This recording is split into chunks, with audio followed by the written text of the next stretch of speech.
decisão em nossas mãos de aceitarmos tudo isso e vivermos, mergulharmos nessa crise, ou nos posicionarmos como filhos de Deus, como o rei, o dono do ouro e da prata, e não aceitarmos a crise, mas vivermos esse tempo mostrando para o mundo que mesmo em meio à crise existe um povo alegre, feliz, pronto para declarar que muitos confiam em carros, outros em cavalos, mas nós não. Nós vamos fazer menção do Deus da nossa salvação. Nós vamos confiar no Deus de Israel, no Deus que deu o seu Filho para morrer no nosso lugar e passar por cima de qualquer crise. Amém, queridos?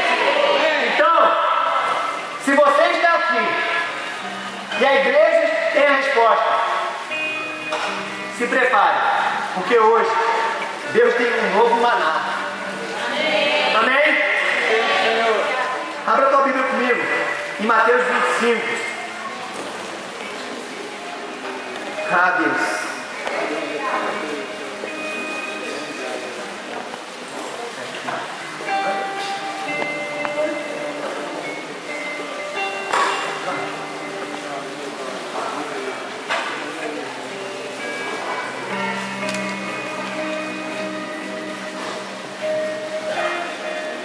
Todo mundo lá?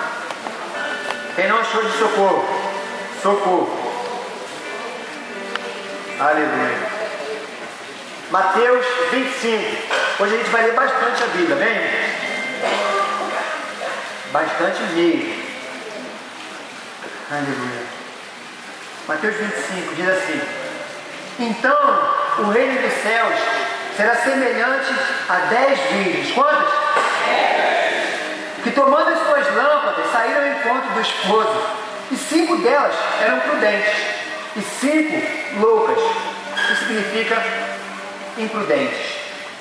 As loucas, tomando as suas lâmpadas, não levaram azeite consigo, mas as prudentes levaram azeite em suas vasilhas, com as suas lâmpadas, e tardando o esposo, toscanejaram todas e adormeceram, todas elas, as prudentes e as loucas. Mas à meia-noite ouviu-se um clamor: aí vem o noivo, saíram ao encontro. Então todas aquelas virgens se levantaram e prepararam as suas lâmpadas. E as loucas disseram às prudentes: dai-nos do vosso azeite, porque as nossas lâmpadas se apagaram. Mas as prudentes responderam, dizendo: não seja caso que nos falte a nós e a vós. Ide antes aos que vendem e comprai para vós. E tendo elas ido, chegou o esposo, e as que estavam preparadas entraram com ele para as bodas, e fechou-se a porta. E depois chegaram também as outras virgens, dizendo: Senhor, Senhor, abre-nos a porta. Senhor, Senhor, abre-nos a porta. Senhor, abre-nos a porta. E ele respondeu e disse: em verdade eu vos digo que eu não vos conheço. Vigiai, porque não sabeis o dia e nem a hora em que o Filho do Homem há de vir. Ah, queridos, essa parábola, ela fala sobre o arrebatamento. Um momento lindo e especial que a igreja de Cristo está aguardando para viver. O arrebatamento vai ser um super, sei lá, um mega, um hiper, tem alguma coisa maior que isso? Ultra evento que a Terra vai presenciar. Se tem alguma coisa maior que ultra, você pode colocar. Vai ser o maior de todos os eventos que a Terra vai presenciar. Dizem que hoje a maior festividade que existe é o carnaval. Chinelo, perto do arrebatamento. Eu não sei nem, mas é só o chinelo, tá? Não é a parte de cima dele não, nem ele inteiro. É só o chinelo. Deus tem preparado esse dia especial, esse mega, ultra, hiper evento, para separar algumas pessoas, arrancar essas pessoas da terra, para se encontrar com Ele nas nuvens. Isso se chama arrebatamento. Que eu e você devemos estar esperando. Ansiosos, querendo muito isso, querendo muito isso. Mas quando será que isso vai acontecer? Quando será? A gente tem estudado tanta coisa. Quando será que isso vai acontecer? Abre a tua Bíblia comigo em Mateus 24.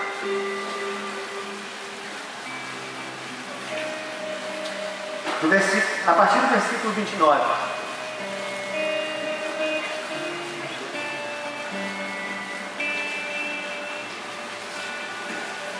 E logo depois da aflição daqueles dias, o sol escurecerá e a lua não dará sua luz. E as estrelas cairão do céu, e as potências dos céus serão abaladas. Então aparecerá no céu o sinal do Filho do Homem, e todas as tribos da terra se lamentarão e verão o Filho do Homem vindo sobre as nuvens do céu com poder e grande glória. E ele terá os seus anjos com rijo de clamor de trombeta, as quais ajuntarão os seus escolhidos. Quem? Desde os quatro ventos, de uma a outra extremidade dos céus. Aprendei, pois, essa parábola da figueira.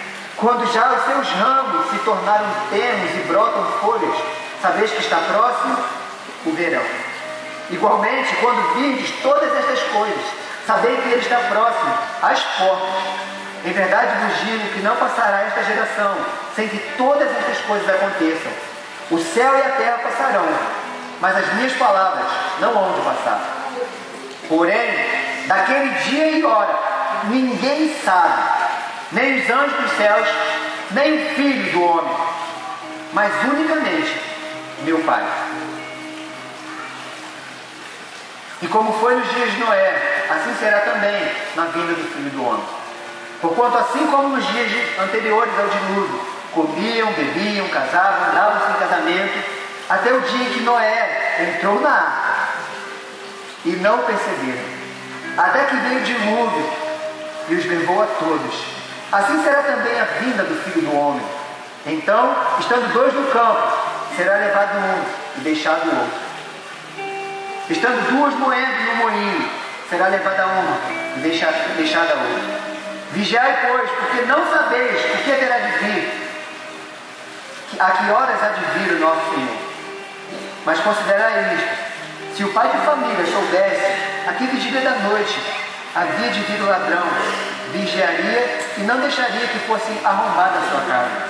Por isso, estáis vós apercebidos também, porque o Filho do Homem há de vir a hora em que ninguém pensais.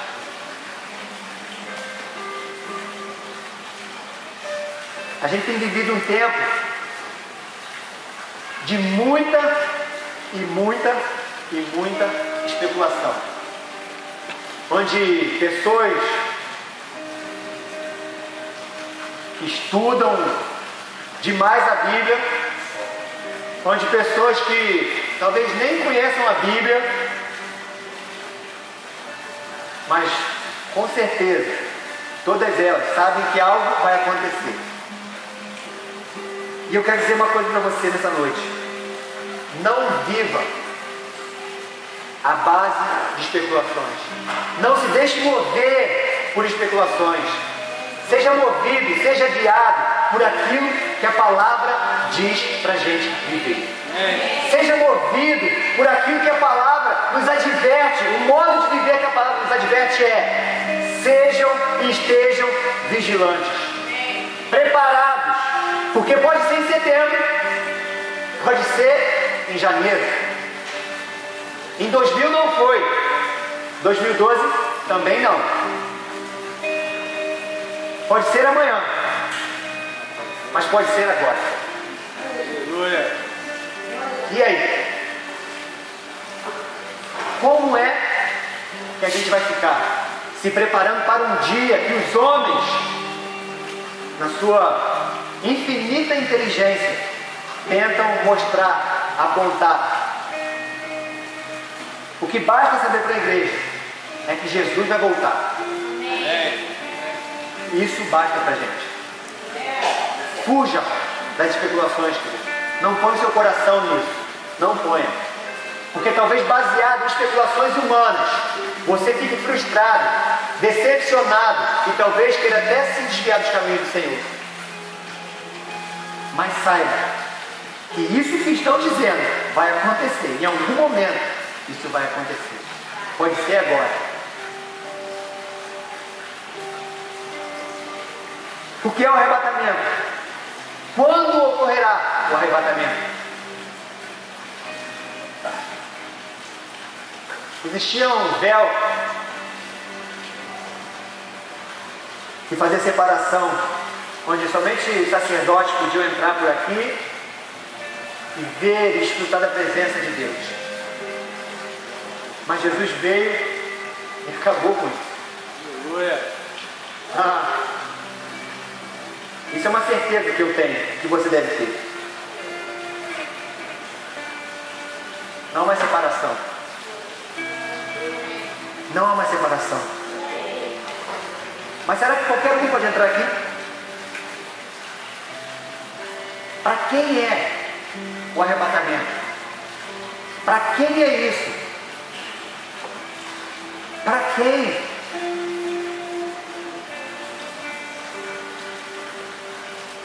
A Bíblia diz que Jesus vai vir buscar a sua igreja.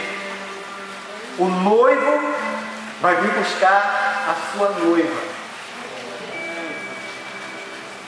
A gente tem aqui na igreja algumas jovens desesperadas. Pastor, ora por mim. Ora pelo meu varão. E aí no domingo aqui eu até falei com ela, quando chegar no Santo dos Santos, Deus vai, pede Deus para te mostrar alguma coisa, querido. Isso é muito bom. Eu sou casado, sou feliz, casarei de novo com a minha esposa. Mas nada se compara ao que Deus tem reservado para a gente. Então, espera mesmo. Porque Deus tem algo lindo para você. Se não for o varão que você está esperando, existe um cordeiro santo, um noivo lindo, aguardando por você. Algum dia você vai se encontrar com ele. Eu espero. Amém? Então, o arrebatamento é para algumas pessoas. Não vai ser para o mundo inteiro. A Bíblia diz que Deus amou o mundo de tal maneira que Ele deu o seu único Filho, para que todo aquele que nele crê não pereça, mas tenha a vida eterna. Ele amou o mundo, queridos. E às vezes a gente fica achando que o amor de Deus é só para a igreja. Não. O amor de Deus foi para o mundo. Jesus morreu para os pecadores. Eu, você e todos os outros que estão ali fora. Foi por nós que Ele morreu.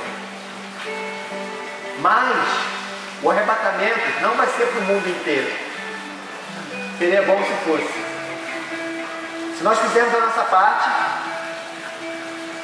vai ter um maior número de pessoas nisso. Mas Ele vai vir buscar a sua igreja, a sua noiva. E para elas duas, ou para ela, se a gente está falando da mesma pessoa,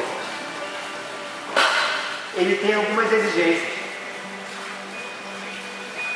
Começa a funilar. Não sei se você consegue perceber isso, mas começa a funilar. Jesus falou, não entra pela porta larga não, porque isso aí não vai te levar a um bom lugar não. Vai pela estreita. E pela estreita o negócio vai afunilando e não dá para passar todo mundo. Não adianta você querer passar por cima dos outros, porque cada um tem a sua vez determinada. Então não entre por qualquer porta. A gente falou isso aqui na semana passada, né? Eu sou o caminho, a verdade e a vida. Não procure qualquer caminho. Não tente entrar por qualquer porta. Se tiver um pouquinho larga, sai fora que é furada. Vai na estreita. Amém? E quais foram as exigências que o Senhor fez para a sua noiva, para a sua igreja? Primeira coisa é que essa igreja, que essa noiva, ela precisa estar preparada. Abra a sua Bíblia comigo lá em Apocalipse 19.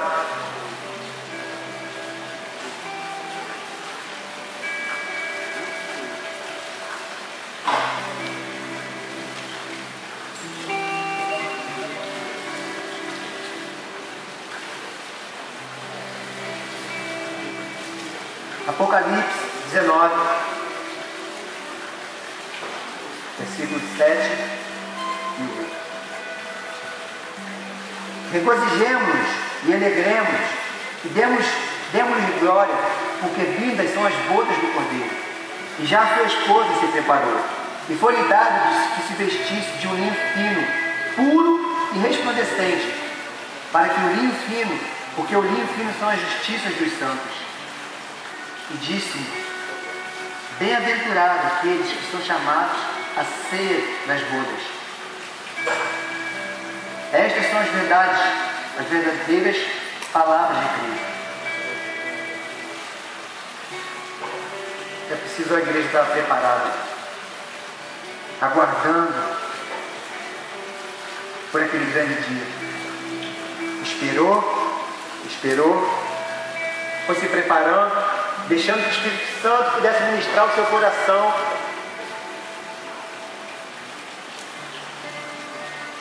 Tirar de nós, como a gente leu lá no Salmo 139, todo caminho que pode nos impedir de entrar na presença de Deus, desfrutar dessa liberdade, desse livre acesso que nós temos ao Santo dos Santos. Então a igreja, a noiva de Cristo, precisa estar preparada. Preparada. Mais uma exigência. Ela precisa ser virgem.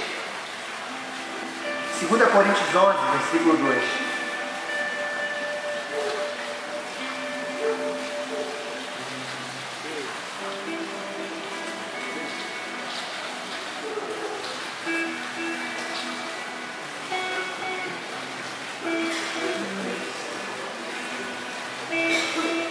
Porque estou zeloso de vós com o zelo de Deus, porque vos tenho preparado para vos apresentar como uma virgem pura a um marido, a saber, a Cristo.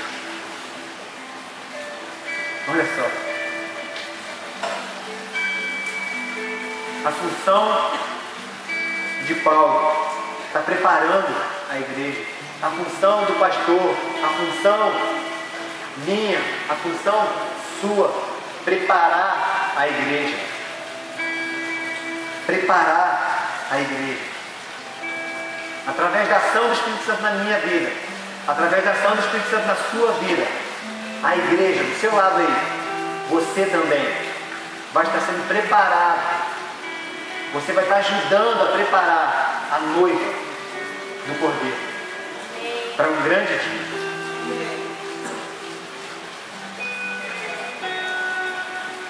A Bíblia diz que essa noiva, essa igreja, ela precisa ser pura, a gente já viu aqui, ela precisa ser santa e irrepreensível. Efésios 5.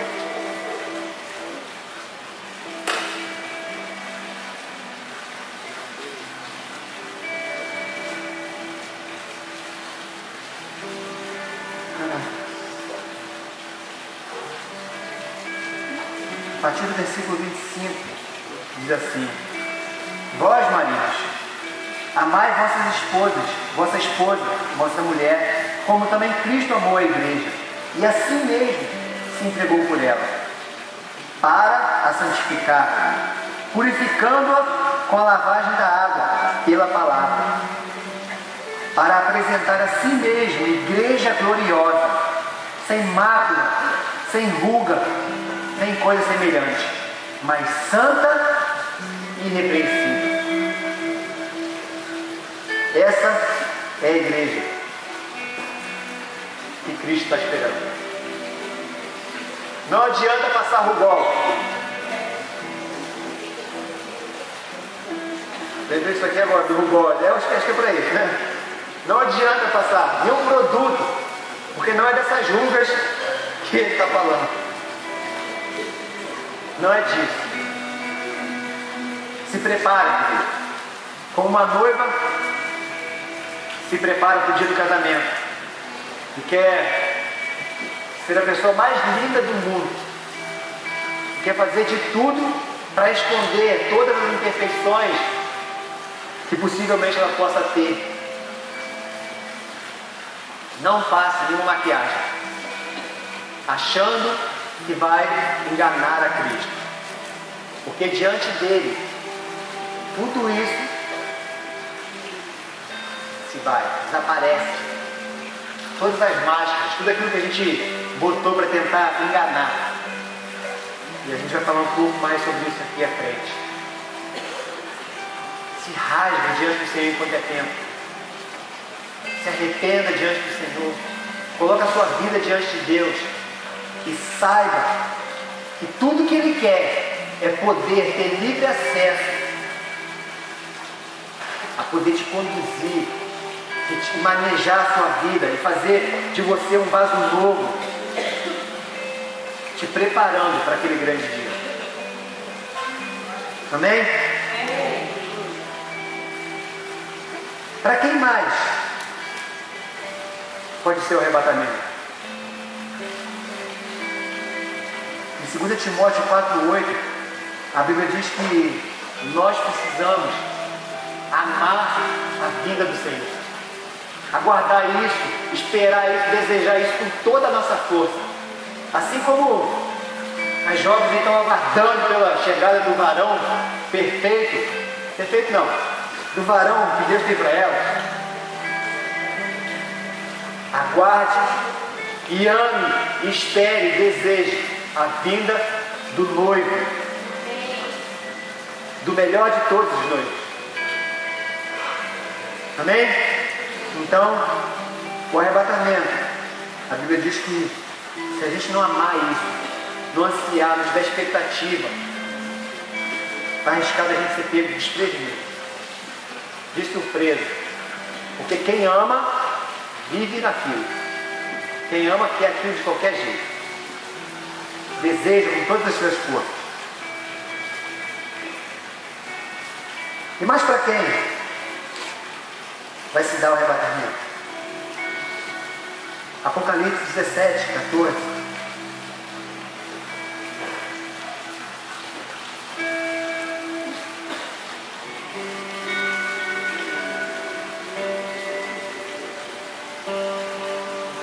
Estes combaterão contra o Cordeiro, e o Cordeiro os vencerá, porque o Senhor dos Senhores, porque é o Senhor dos Senhores e o Rei dos Reis.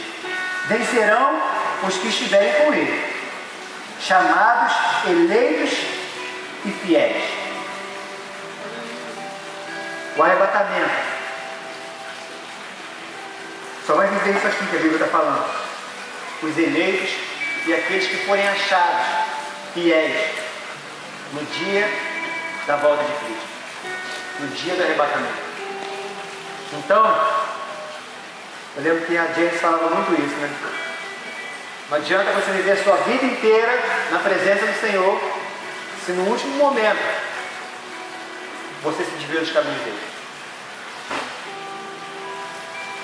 Às vezes a gente vai, e ela fala, Deus não é Deus de 99,9%, Ele é Deus de 100%. Então, querido, combati o bom combate, terminei a carreira e guardei a fé. Firmados, esperando, ansiosos, até o dia da volta do Senhor, até o grande dia em que o Senhor virá buscar a sua noiva, a sua igreja, aguardando ansiosos por esse grande encontro. Amém? E talvez a gente se pergunte, e a gente se questione, e a gente fale, não, mas espera aí, não é possível. Eu não acho que Deus é assim. Eu não acho que Deus vai estabelecer critérios tão rigorosos Mas eu quero dizer uma coisa. Os padrões de Deus são elevadíssimos. Jesus falou, sede santos como eu sou santo. Na verdade, ele devia estar querendo falar assim, como eu fui. Eu saí do céu e vim para cá, eu com vocês, eu fui santo, sendo homem, é possível. Sede santos como eu sou santo. Então, os padrões de Deus são altíssimos, elevadíssimos. Os princípios de Deus são inegociáveis. Não dá para a gente achar que vai dar um jeitinho. Ah não, vamos... Sabe quando a gente faz? A gente sabe quando faz, né? Eu vou dar um jeitinho aqui. Eu acho que não é bem assim, não. Acho que Deus não é tão assim, não. Acho que Ele vai aceitar isso aqui. E a gente tenta ficar negociando com Deus. Negociando com Deus, negociando com o mundo. E fica ali, né? Não sei se vou, não sei se fico. Vou ficar aqui em cima do muro mesmo. Mas o muro é de Satanás. Se você está em cima dele, não vai cair não, ele vai deixar você, vai te ajudar a ficar ali em cima. Fica aí mesmo, olha como você é bom. Não cai, em cima do muro não vai cair não, fica tranquilo. Pula para o lado, onde os anjos estão clamando, onde Jesus está gritando, vem para cá, minha noiva. Vem para cá, minha noiva.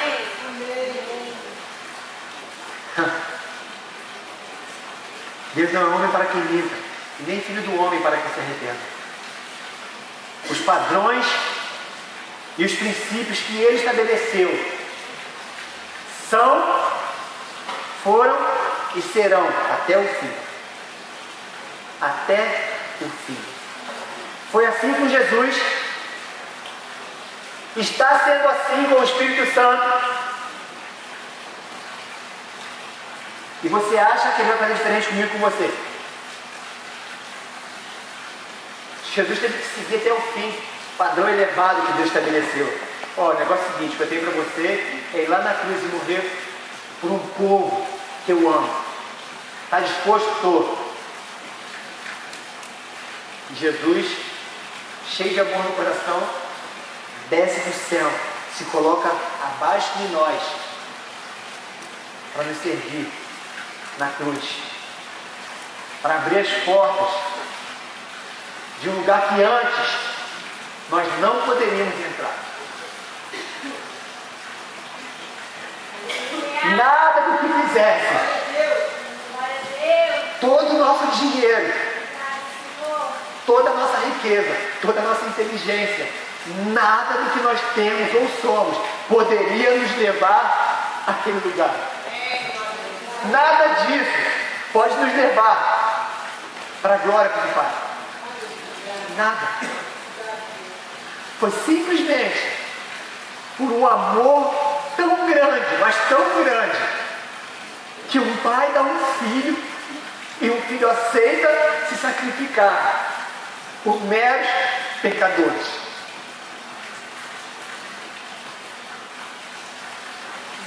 Pecadores que Ele amou com toda a sua força, com tudo que Ele tinha.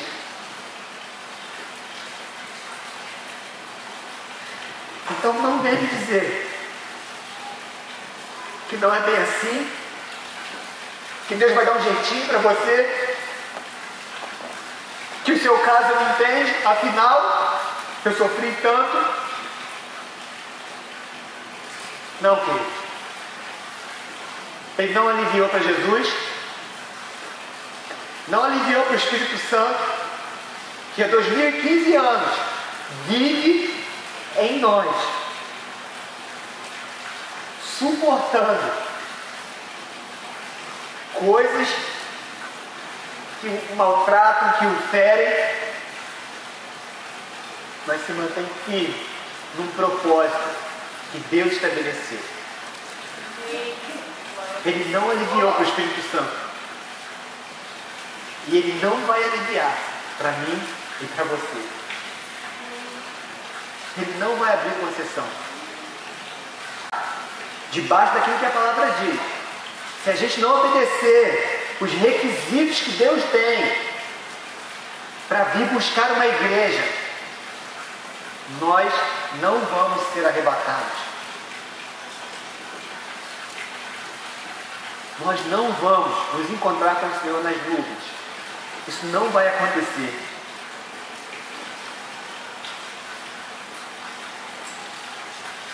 Na parábola das 10 virgens, a Bíblia fala de 10 virgens, 5 prudentes e 5 loucas, 5 insensatas.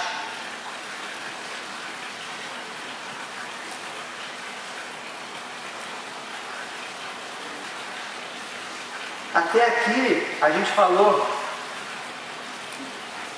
de uma igreja, de uma noiva que vai se encontrar com o Pai. Pré-requisitos estabelecidos por Deus para buscar uma igreja. Mas a partir de agora, a gente vai falar de 5 noivas que ficaram.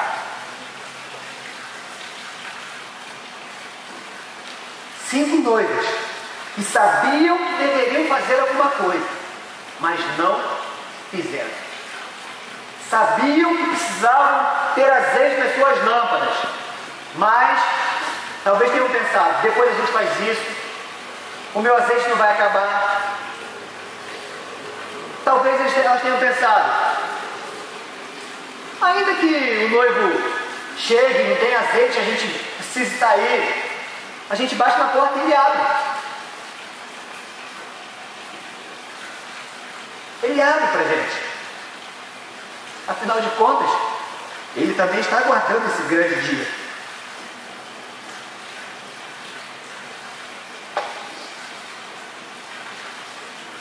Cinco noivas. Olha que tremendo, porque lá em Mateus 24 ou 25, não lembro, um dos 22 textos que a gente leu, a Bíblia diz que tinham 2 pessoas no campo, uma foi e a outra ficou. Tinham 2 no moinho, uma foi e a outra ficou. Você vê que a matemática é meio. 50% fica e 50% vai. O pastor já cansou de... Não cansou não, porque ele vai escutar muito ele falar isso ainda. Talvez toda essa igreja vá. Glória a Deus, amém? Amém. Talvez só 50% dessa igreja aqui vá. Talvez ninguém. Eu não posso dizer por você, só posso dizer por mim. Mas o que a Bíblia está dizendo é que metade vai e metade fica. Não é metade do mundo. Isso não é para o mundo. Essa palavra aqui é para a igreja. Eram noivas que estavam esperando o noivo. Todas elas estavam aguardando. Estavam lá esperando. Todas elas. O mundo não está esperando Jesus. Não está aguardando a volta de Cristo. Não está. Essa palavra é para a igreja. É para a noiva. 5 noivas.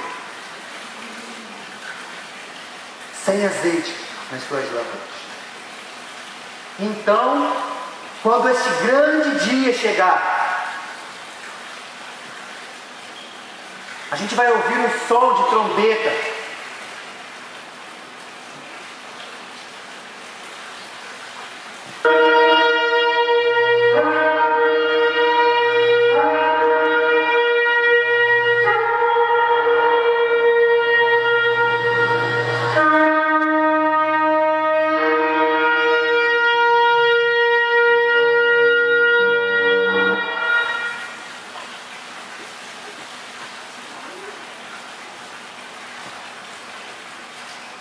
Igreja, vamos só supor, na verdade é uma suposição, que essa trombeta, que esse som fosse da trombeta de fato, a trombeta do Senhor, e todos nós tivéssemos ficado.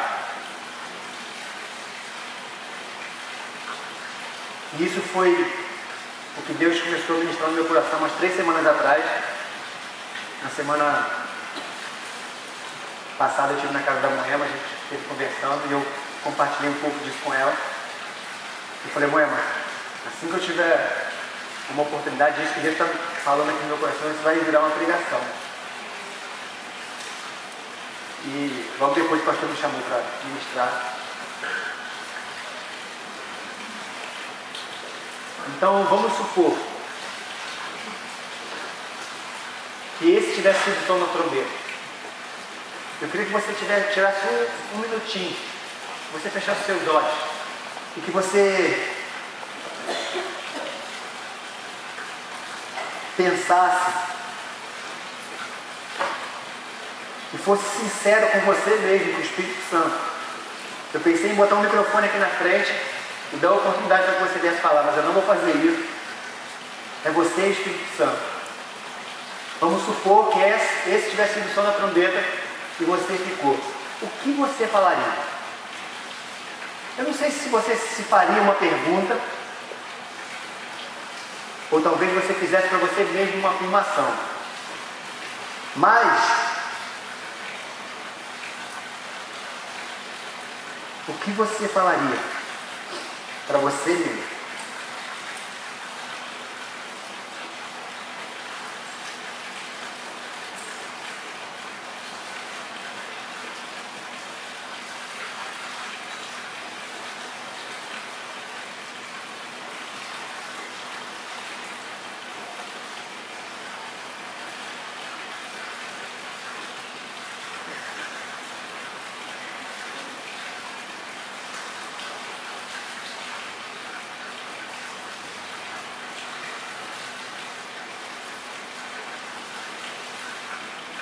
Eu não sei quanto a você, mas todas as vezes que alguém me prometeu alguma coisa, o meu pai, ou minha mãe, qualquer pessoa tem me prometido alguma coisa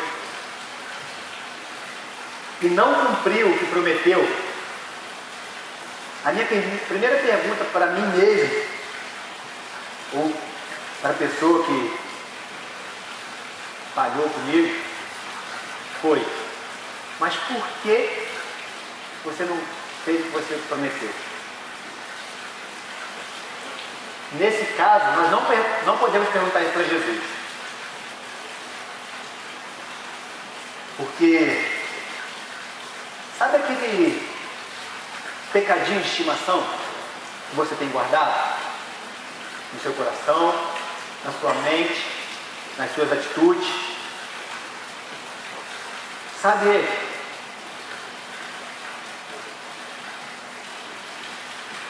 Aquele pecado que talvez ninguém saiba, que quando você está aqui ministrando, tocando, dando aula na classinha, sentado aí, fazendo qualquer coisa para Deus,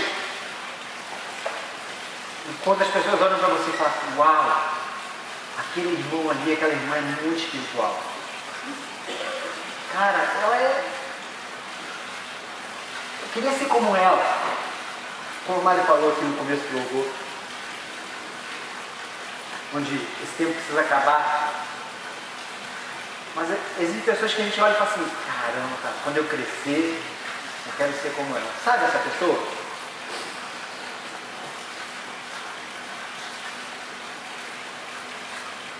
Talvez ela fique aqui e você fale: mas você aqui? E a igreja, não a que subiu, mas a que ficou, tem a resposta. A igreja sabe por que a igreja ficou. O mundo vai estar apavorado, atônito, né? Corre, nem correndo para um lado, correndo para o outro. Mas a igreja tem a resposta. Ela sabe o que aconteceu, ela sabe por que uns foram e outros não. Ela sabe por que ela, a igreja, está aqui. Aquilo que a gente tem feito no oculto, que ninguém sabe, mas Deus que vai tomar de nós, vai cobrar de nós por todas as nossas obras. Ele está vendo tudo. E não adianta passar no golpe, porque naquela hora não tem como enganar o Senhor.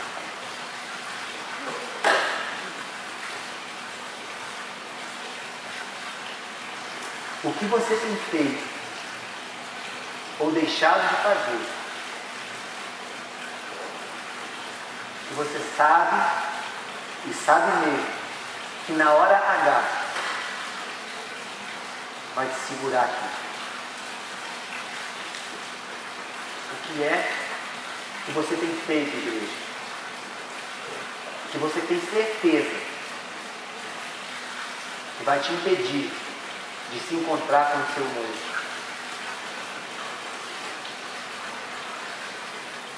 O que é que você tem feito?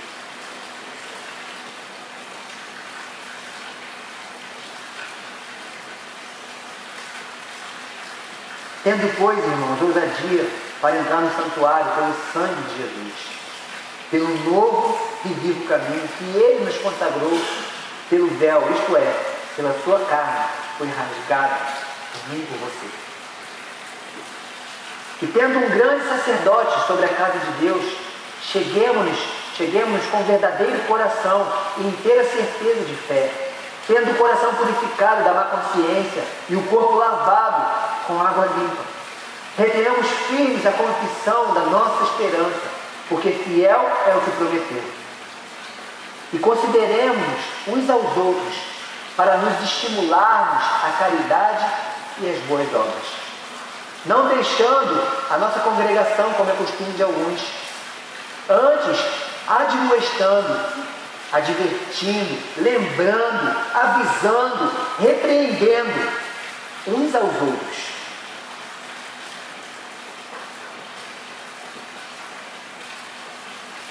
Tanto mais quando vedes que se vai aproximando aquele dia. Por causa disso, não abandone sua igreja. Não abandone a igreja do seu lado. Advirta. Lembre. Chama. Conserta. Porque o Senhor quer te usar para preparar a sua noiva. Então, admoestar significa advertir, avisar, lembrar, repreender. Agarra teu irmão, não desiste dele, porque se ele está do seu lado, Deus tem um propósito nisso. Amém? Porque se pecarmos voluntariamente, depois de termos tendo recebido o conhecimento da verdade, já não resta mais sacrifício pelos pecados, mas uma certa expectação horrível de juízo e ardor de fogo, que há de devorar os adversários. Quebrantando alguém a lei de Moisés, morre sem misericórdia, só pela palavra de 2 ou 3 testemunhas.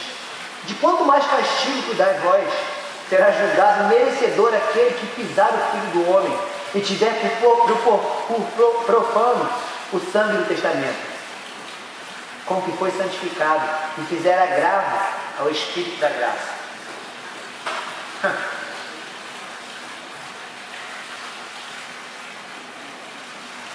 Sabe aquele pecado que o Espírito Santo está falando, que te avisa? Paga isso, não faz.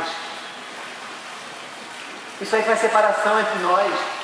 Eu quero continuar me relacionando com você, mas você insiste em manter ele preso na corrente e carregando para onde você vai, ou talvez na sua mochila, quem sabe na bolsinha, na pochete, sei lá onde. Sabe aquele pecado que a gente sabe que está errado? O Espírito Santo já falou com você, já falou comigo, e a gente vai empurrando com a barriga, vai levando como se desse para fazer isso, como se Deus fosse, não, que isso. A Bíblia diz que para esse tipo de pecado já não resta mais sacrifício.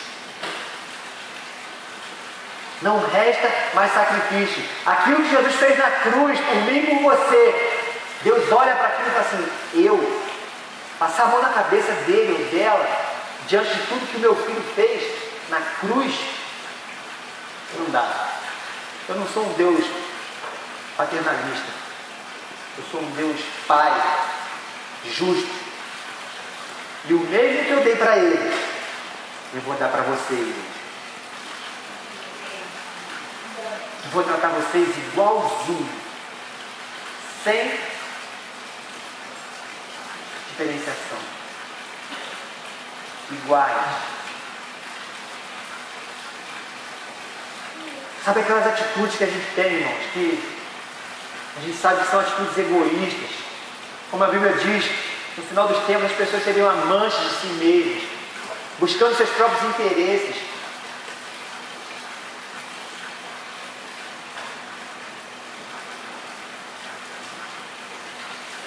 Pensamentos ruins, pecaminosos, pensamentos impuros,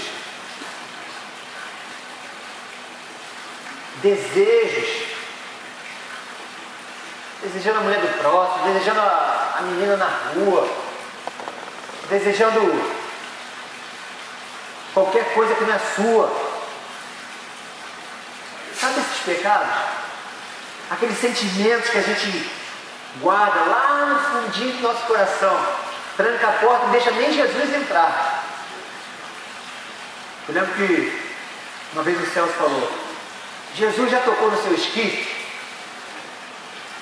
Eu fiquei espantado porque eu nunca tinha escutado aquela palavra. Eu falei: Celso, sai pra lá. Não, quero saber, tocou ou não tocou no seu esquife? Celso, né? Agora eu quero ver. Eu falei: ô Celso, o negócio é o seguinte: é Jesus? Ele falou: é. Eu falei: se é Jesus, pode tocar onde ele quiser. Já tocou então no esquife. E aí ele falou, explicou o que era o esquife, né? Era uma coisinha no caixão, e aí ele citou o texto lá onde Jesus tocou no esquife do filho de uma mulher lá e ressuscitou aquele jovem. Sabe aquela porta do nosso coração que a gente diz assim: todo mundo tem acesso aqui, pode entrar à vontade, mas nem Jesus pode entrar lá, porque está trancado. Aí você apresenta para ele todos os pontos do seu coração. Você vai levar ele na sala: olha, gente, que sala linda, que maravilhoso, olha só, olha minha cozinha, gente, que lindo, olha os azulejos, coisa linda, né? Olha a minha pia, isso aqui eu amo tanto. E aí você mostra para Jesus o seu banheiro, e aí você mostra para Jesus o seu quarto, a sua sala de TV. Eu estou começando a sonhar que a gente vai construir, em nome de Jesus, sabe? Aquele armário lindo que eu fiz. Vem cá, Jesus. Aí a gente fala assim: peraí, vem cá, porra. Não, Jesus, vem pra cá. Peraí, tem umas coisas que eu vou te mostrar. Não, mas e aquilo ali? Jesus ele é tão bom, ele é tão perfeito, porque ele sabe o que tem lá. A gente leu no Salmo 139, Deus, para onde eu irei? O Senhor conhece tudo, conhece as palavras antes que elas saiam da minha boca. Ele sabe o que tem dentro do quartinho. Mas a gente não quer, a gente quer fingir que não tem nem quartinho ali. Não, Jesus, vem pra cá que tem um negócio. Vem aqui ver minha área de serviço. Jesus, eu tenho uma área de lazer. É na churrasqueira, vem aqui ver. E aí você mostra tudo para ele, menos o quartinho. Porque ali dentro a gente tem pecados guardados. Mas Jesus conhece todas as coisas. E ele dentro daquele quartinho, talvez você tenha rancor, amargura, ódio, desprezo. Talvez ali dentro você tenha negligência, dentro do saquinho, guardadinho, ou numa gavetinha, sei lá onde como você é organizado, né? E ali dentro você tem tanta coisa, talvez uma só, mas essa uma coisa, somente essa, pode te impedir de, na hora que a trombeta tocar, subir com o Pai, encontrar com Ele. Mas eu não acho que Jesus vai deixar eu ficar por conta desse negocinho aqui. Por causa, peraí, né? O que tem? Uma coisinha. Queridos, a Bíblia é muito clara. Ela diz que naquele grande dia, algumas pessoas vão chegar diante do Senhor e vão dizer: Senhor, Senhor, mas em teu nome, olha só, olha o que essas pessoas estão falando. Eu não estava por aí bebendo, fumando, cheirando, não estou falando isso, eu estou falando, Senhor, mas em teu nome, nós expulsamos demônios, curamos enfermos, a gente estava fazendo a sua obra, tocamos no louvor, Senhor. Olha só a igreja que a gente montou, Deus, olha só o que a gente fez. Jesus vai falar assim: apartai-vos de mim, porque eu nunca vos conheci. Você estava vivendo na igreja. Aí às vezes a gente fica pensando assim: cara, o que será que eu falo para essa igreja? Para essa igreja. Não, irmão, vai levando assim mesmo. A Bíblia diz que é melhor você ser frio do que ser morno. Então, querido, se é para viver servindo a Deus, servindo a Mamon, servindo a Deus com pecadinho no coração, vai para o mundo, querido. Esfria mesmo. Esfria, porque talvez frio, o Espírito Santo possa mover no teu coração e falar contigo. Agora, morno, tu fica assim: ah, não fala comigo agora não, Espírito Santo. Naquele quartinho ali, não. Ali você não vai entrar. Toma uma posição, irmão. Sai de cima do muro, escolhe de que lado você vai ficar. Não dá para servir a dois senhores. Não tem como fazer isso. A gente acha que tem. A gente vive como se tivesse jeito, mas não tem jeito. Naquele grande dia, ele vai dizer para alguns de nós, tomara que nenhum de nós, né? Mas ele vai dizer para uma parte da igreja: apartai-vos de mim, porque eu nunca vos conheci. Mas por que eu fiz tanta coisa boa para o Senhor? Ele disse: sabe aquele quartinho lá? Lembra aquele dia que eu fui lá? Tu me apresentou tudo de lindo que você tinha, que eu te ajudei a fazer. Eu que escolhi, operei, querer realizar para que você tivesse aquele quarto lindo e maravilhoso. Escolhi as cores da sua sala, da sua casa. Mas tinha um lugar que você não deixou eu entrar. Eu queria entrar ali e tirar a sujeira dali de dentro. Sabe aquele dia? Por causa daquilo, apartai-vos de mim.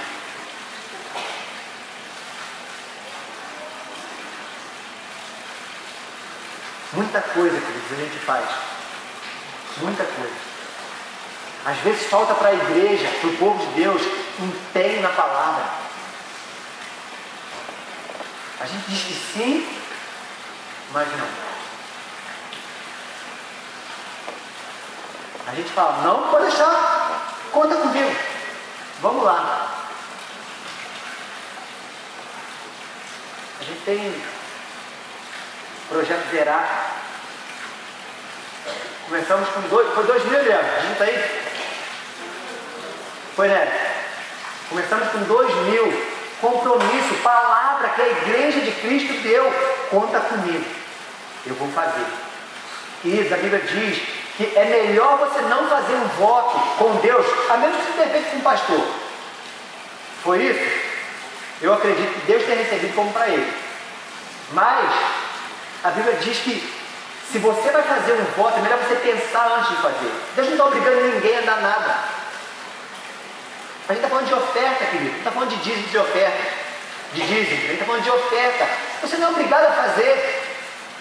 Deixa o Espírito Santo mover o seu coração e voluntariamente ser presente. Ninguém encostou arma na cabeça de ninguém para dizer: irmão, vamos dar. E aí a gente tinha 2000 esse mês, a gente teve R$900. Empenho na palavra. Falta para a igreja isso. Olha que tremendo isso. Eu vou ler esse texto aqui, porque esse texto ele é forte. E talvez você nunca tenha lido esse texto aqui. Então hoje, como disse lá em Hebreus, uma vez que eu conheço a verdade, já não resta mais sobre mim. Então hoje eu vou te mostrar a verdade. Amém? Cadê?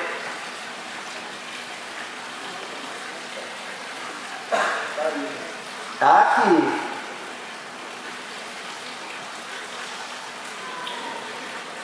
Olha só, eu vou ler.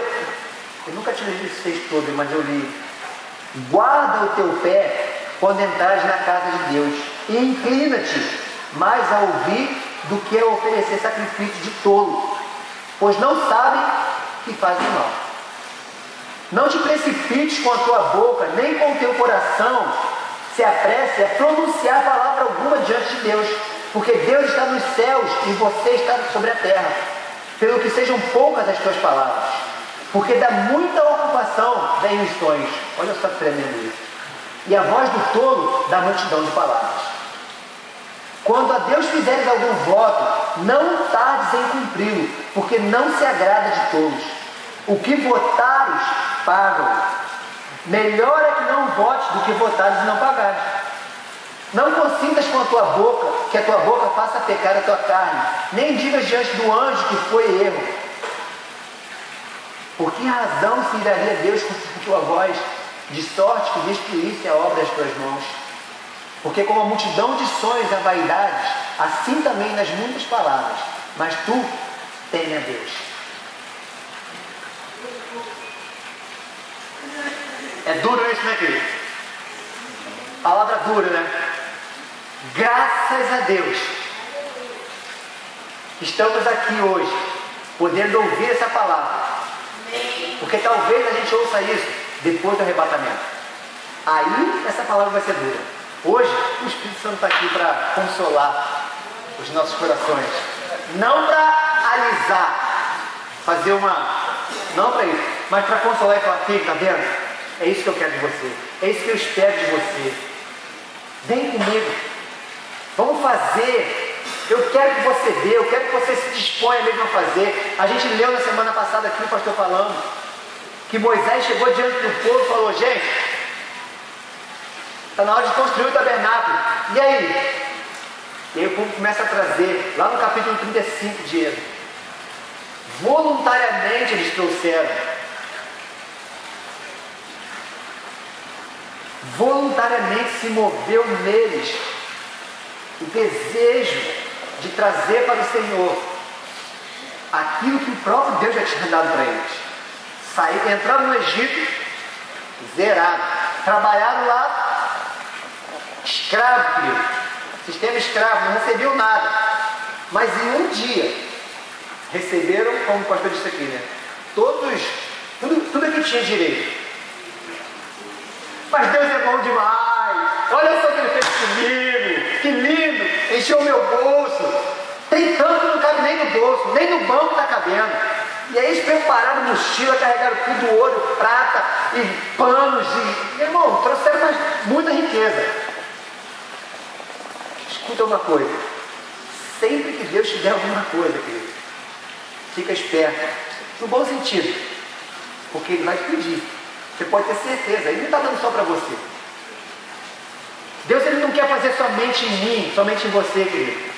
Ele quer fazer através de mim e através de você. Aquilo que Ele dá não pode parar em mim. Não pode parar, tem que escoar. E aí, eu sou abençoado e abençoo. Eu sou abençoado e abençoo. Eu sou abençoado e não abençoo. E Deus fala assim: eu vou abençoar o outro. Eu vou abençoar aquele ali porque aquele ali continua abençoando. É assim, queridos. É assim. Então,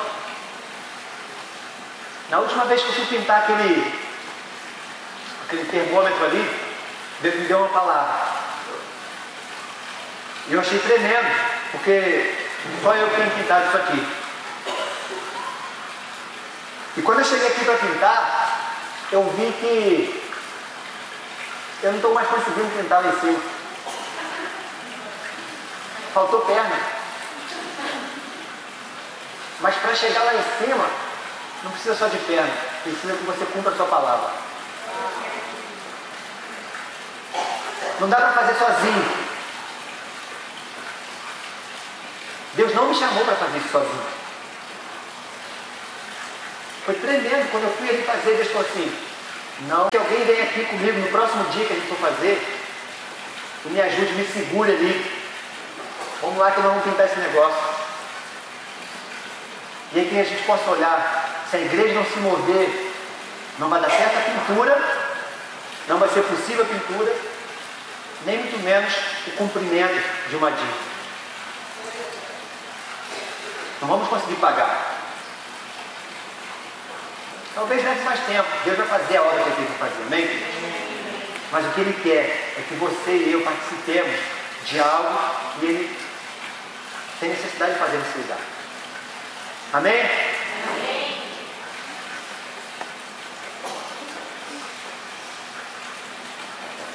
Eu sei que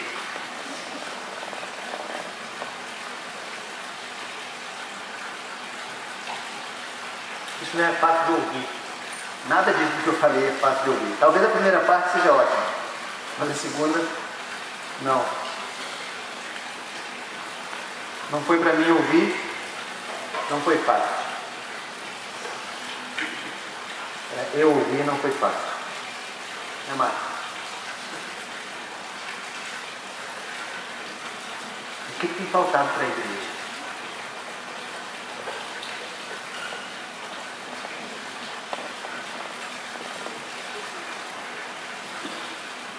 Roubará, pois, o homem a Deus?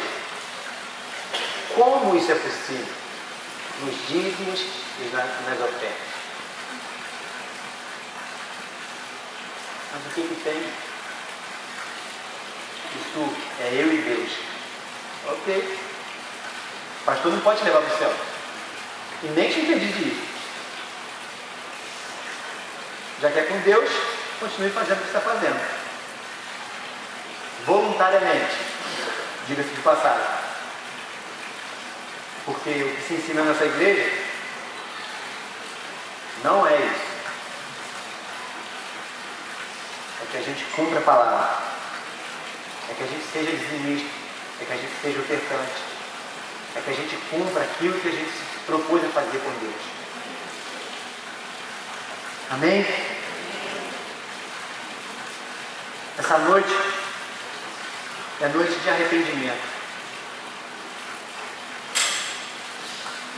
Talvez você esteja aqui nessa noite e tenha pensado: quanta palavra dura. Estou perdido. O que Deus deseja é que a gente se arrependa diante dele. A Bíblia diz que se a gente confessar para ele os nossos pecados, ele é fiel e justo para nos perdoar. No mesmo instante que eu me arrependo, que eu abro a portinha do quartinho e falo: Deus, isso aqui está feio, está fedendo, está lacrado esse negócio aqui, por isso que eu não queria deixar o Senhor entrar. Joguei a chave fora. Deus, mas vem cá, peguei um pé de casa ali, eu vou arrombar esse negócio aqui para o Senhor poder entrar. Às vezes está duro de deixar abrir aqui. Às vezes está bravo mesmo. Está fedendo. O defunto está para mais de 5 dias lá. 4, sei lá. Mas nessa noite, apresente para o Senhor aquilo que pode te impedir de se encontrar com Ele nas nuvens.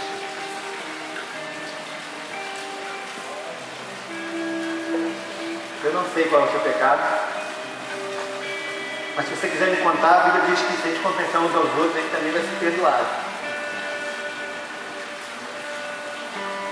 Mas coloque diante do Senhor essa noite. Se arrependa. Confessa. Porque Deus quer restaurar a minha e a sua vida. Ele quer preparar-nos.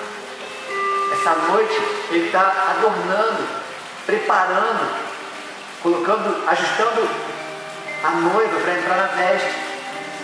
Não está ajustando a veste para entrar na noiva.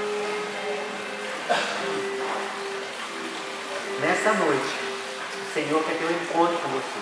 Quer entrar no seu quartinho. Esquece o resto da casa, porque isso aí Ele já sabe. Esquece que você já mostrou. Coloca de pé agora. E deixa o Senhor entrar. Se arrependa. Peça perdão ao Senhor.